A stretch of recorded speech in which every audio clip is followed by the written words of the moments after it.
Audi have revealed the price of the new Q4 E-tron. It's clearly a rival for the Tesla Model Y, but is it a vehicle that you should consider? It does cost a fair bit more than a Tesla. Hello my friends, welcome to the channel. I'm Sam Evans, you're watching the Electric Viking. Welcome to all the new subscribers, great to have you. Welcome back everyone else. And just want to say a big thank you for helping the channel hit to 100 million views over the past 24 months. We've just hit that within the past few days. Audi in Australia have confirmed pricing and specifications for the new Q4 E-tron lineup. So this is a new lineup.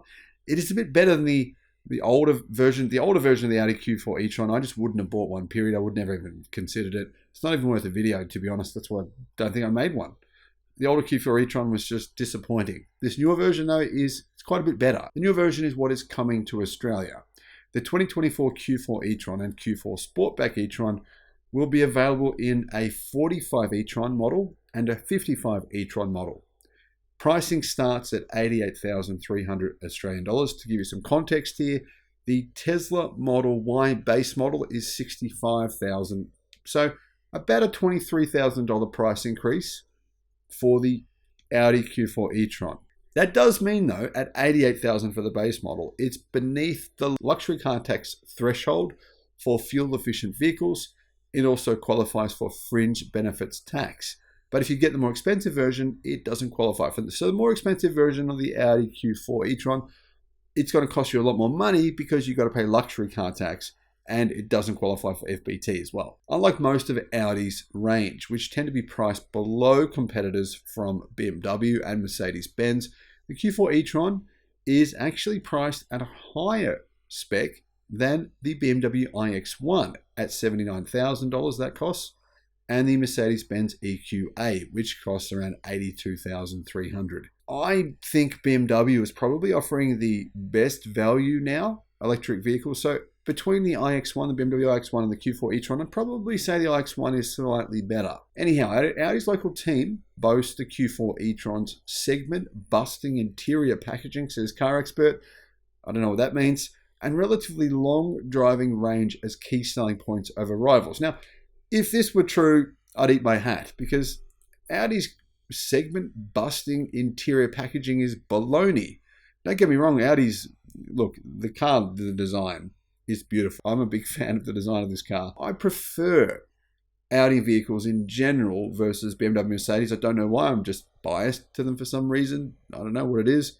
But the Audi Q4 E-tron does not have segment-busting interior packaging. In fact, its interior packaging in comparison to the Tesla Model Y, as reported on CarWow by Matt Watson, is absolutely atrocious. Its boot space is half the size of the Model Y. So I wasn't even going to mention this, but when Audi come out with these claims of segment-busting interior packaging, and they're completely false, I've got to just call them out. They are. Hey, the design, it looks good. It's a better looking car than the Tesla Model Y, hands down. So if looks are your number one thing, this is a good car to choose. If interior packaging is your number one thing, this is not what you're going to go with. However, range is a really important factor to consider as well. Range of the 45 E-tron is pretty good. It's improved over the previous version significantly. It has 562 kilometers of range on the WLTP test cycle. So pretty similar range to the Tesla Model Y long range, which is a bit more expensive than the base model Tesla. In fact, it's mid 70,000.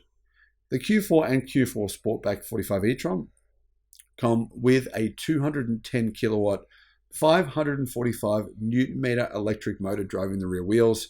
And the reason that Audi have done this for both models, both rear wheel drive only, is because the vehicles are then lighter and they get more range.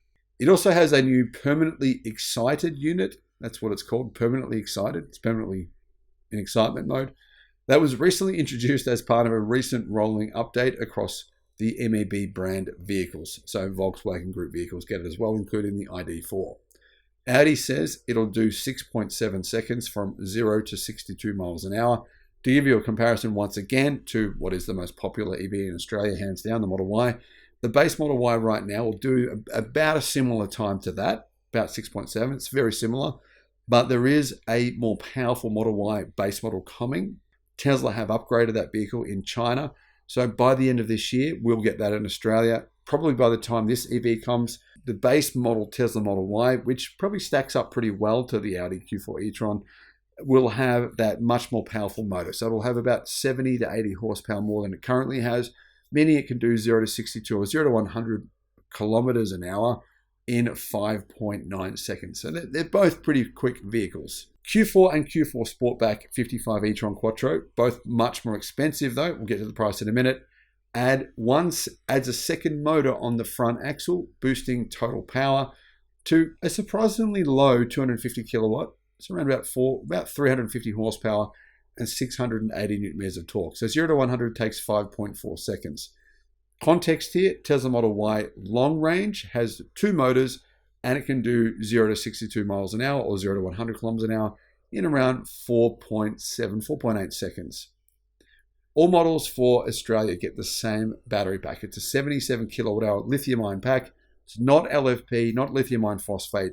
It has an 82 kilowatt gross pack size. So it's a lithium ternary pack, meaning nickel, cobalt, aluminium, I believe. The Audi Q4 e-tron recently had its charging capacity increased as part of the aforementioned rolling changes. So Audi base model charging speed is 135 kilowatt. I don't think that's that good. For example, the Tesla Model Y standard range, which as I said is $23,000 cheaper, its charging speed is about 170 kilowatt. The Audi Q5 55 e-tron, which is obviously much more expensive than the Model Y base range, has similar charging speed to the base Model Y, 175 kilowatt charging speed, very slow to something like a Hyundai Ioniq 5, which charges at a maximum theoretical speed, so not really realistic, but 350 kilowatt charging. You can do about 240 in the real world.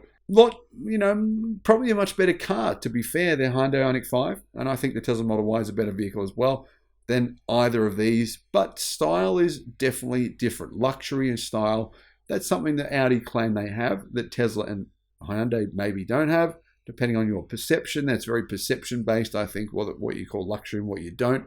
I think performance features are more luxurious to me personally. My personal preference would be to have the lithium iron phosphate battery pack that the Model Y has. My preference personally would be to have faster charging speeds, more power. That's what interests me more, and more interior space. I'm very, very big on interior space because I've got kids. I've got to get my boys things in the back of the car, so that's something I have to consider. But luxury in terms of design, the Audi Q4 e-tron, it does look really, really nice. And I think that you're going to get a car, you're going to sit in it and think, yeah, this looks good to sit in. So the price differences. Well, price differences first, then I'm going to mention what you get extra other than what I haven't yet mentioned. Price for the base model, like I said, it's $88,000. Price for the 55 e-tron, jump up, it's $20,000 more. It's $108,500. And the Q4 Sportback, meaning that like the elongated back model, that is $109,500. But because you will pay luxury car taxes, it's really going to cost you about $25,000 more than the base model, maybe a bit more than that, maybe closer to $30,000 more. So guys in the US, that's about $20,000 US more money. I think it's way too expensive for what you get, $109,000. I mean, it's still good value based on what EVs from Audi cost a few years ago, and it's definitely an improvement and a step up. But in that price bracket, I think it's just too expensive for what you get. You should be getting faster charging speeds. You should be getting far more power, I think, to compete with some of its rivals, and really probably a bigger battery pack as well for that price. I don't think it's worth it. But what else do you get if you pay that extra $25,000, $30,000? You get matrix LED headlights, digital light signatures that are customizable, S-line exterior styling, progressive steering, super front sport seats with S embossing, a 10.25-inch Audi Virtual Cockpit Plus, 3 display options on that screen, and color ambient interior lighting. Plus you get a bit more power.